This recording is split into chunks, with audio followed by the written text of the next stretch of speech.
পহেলা বৈশাখ একটি দিন যা বাঙালির ইতিহাস ও ঐতিহ্যের একটি গুরুত্বপূর্ণ দিন। পহেলা বৈশাখের একাল সেকাল আর lot to unpack, so let me explain. 1584 সাল তৎকালীন ভারতীয় উপমহাদেশে শাসন করতেন সম্রাট আকবর একটা সমস্যায় পড়লেন। সেই সময় কৃষকদের কাছ থেকে খাজনা আদায় করা হতো হিজরি ক্যালেন্ডার অনুসারে। এখন হিজরি ক্যালেন্ডার হচ্ছে লুনার ক্যালেন্ডার, চাঁদের হিসাব চলে, কিন্তু ফসল তো ফলে সূর্যের হিসাবে। ফলে কি হতো, ফসল তোলার আগেই খাজনার ডেডলাইন চলে আসতো, কৃষক টাকা দিতে পারতো না, জমিদারের চাপ, বছরের পর বছর একই কেওস, একই ঝামেলা। আকবর তখন তৎকালীন বিখ্যাত জ্যোতির্বিদ ফতেউল্লাহ সিরাজিকে বললেন, একটা নতুন ক্যালেন্ডার বানাও যেটা হিজরির সাথে মিলবে কিন্তু চলবে সূর্যের হিসাবে। এটা ছিল পিওরলি একটা ইকোনমিক্যাল সলিউশন, একমাত্র ট্যাক্স কানেকশন এফিশিয়েন্ট করার একটি administrative decision. Bangla calendar Baishakh, Jyeshtha, Ashadh এগুলো কিন্তু অরিজিনালি নাম ছিল না।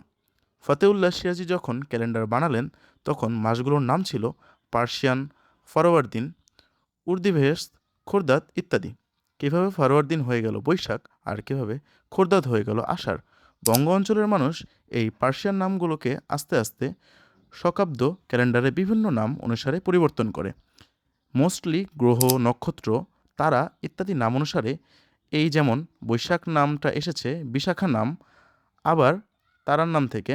আবার জ্যৈষ্ঠ এসেছে বৈদিক জ্যোতিষ শাস্ত্রের অষ্টাদশ নক্ষত্রের জ্যৈষ্ঠের নাম অনুসারে। এদিকে অগ্রহায়ণ শব্দের লিটারাল অর্থ হচ্ছে নতুন বছর, অর্থাৎ একটা সময় অগ্রহায়ণ থেকে নতুন বছর শুরু করা হতো। উৎসব কোথায়? সম্রাট আকবর একটা চালাক বা স্মার্ট কাজ করলেন। নিয়ম করলেন, খাজনা দেওয়ার পরের দিনই জমিদাররা প্রজাদের মিষ্টি খাওয়াবে, মেলা হবে, আনন্দ হবে, হালখাতা খোলা হবে। মানে মানুষগুলোকে যদি একটু আনন্দ দেওয়া যায় তাহলে কৃষকদের মাঝে খাজনা দেওয়া নিয়ে রেভিলিয়ন হওয়ার সম্ভাবনা কমে আসবে।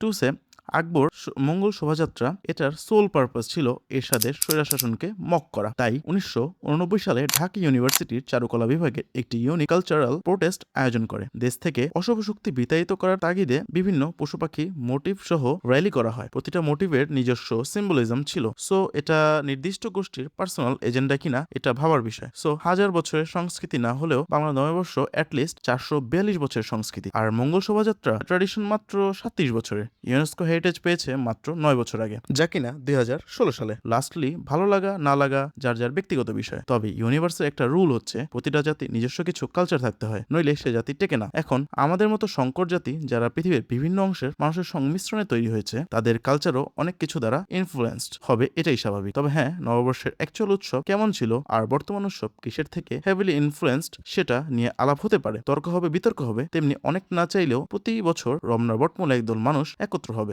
গান গাইবে, র্যালি করবে, মেলায় যাবে। আপনি চাইলে বাসায় থাকতে পারেন অথবা চাইলে পরিবার নিয়ে কোথাও ঘুরে আসতে পারেন। নতুন বছর আনন্দের সাথে শুরু হোক, শুভ নববর্ষ। ওয়েট, এই কালচারে পান্তা ইলিশ কই? নাকি এটাও কোথা থেকে ইনফ্লুয়েন্সড হওয়া কোনো রীতির অংশ? ইতিহাস আর উৎসবের এমন মেলবন্ধন সত্যি দারুণ, তাই না? এই ভিডিওটি নিয়ে আপনার কোনো মতামত থাকলে আপনি কমেন্ট সেকশনে আপনার মতামত দিতে পারেন।